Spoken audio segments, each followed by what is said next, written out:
Hello and welcome to the section of Calculus Extra Practice with Integration. Here we're going to learn how to calculate volume of objects using what we call the shell method. Now for some reason, when we talk about the disk method and the washer method, people can kind of grasp that. But a lot of students have problems when you start talking about the shell method, and it's a little bit harder to visualize what's going on. But it is definitely possible to visualize it, so don't give up. I'm going to draw it on the board and explain it probably a few different times. So if you get it early on, just bear with me, and if it takes you a few times, just make sure you do get it before the end so you make sure you know what we're doing. The concept is very similar, but it just takes some students a little longer to understand this.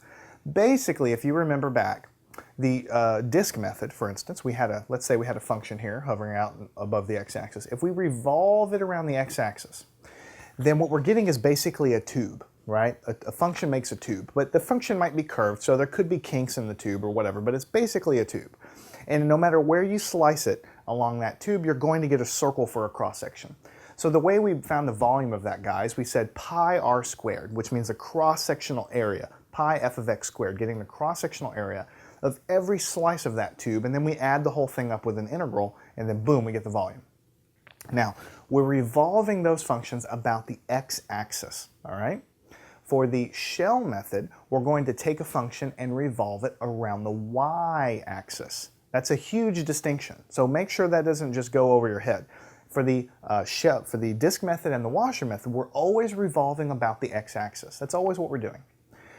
For the shell method, we're always going to be revolving about the y-axis, okay? And that makes things a little bit interesting to kind of come up with a formulation of how to find the volume, but it also lets you find the volume of some different kind of shapes. So let's go ahead and draw something to show you what I'm talking about. Let's say, and I'm going to draw it kind of large because I really want to make sure you understand this. Here is an axis. I'm going to draw it pretty darn big. All right, just to make sure everybody can see it. So here's x, and you could call this y or whatever you want to call it. Now let's say you have a function that looks something like this. It starts up here, and it kind of just goes down like this. So this is what we call f of x. This is the function, right? And it just starts here and it stops here, or you could just say that the function goes on forever in both directions, but all we care about is what is between what I've drawn on the board. So just kind of focus your attention on this.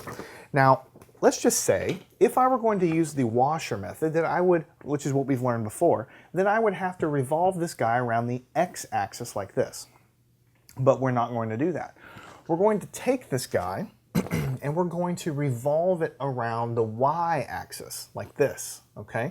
And so if I'm interested in, let's call this, let's put some labeling on the board here, between A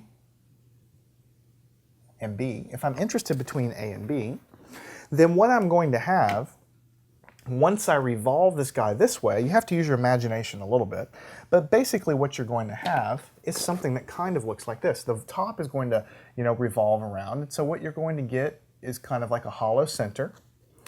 And on the other side, what you're going to have is it's going to come off like this.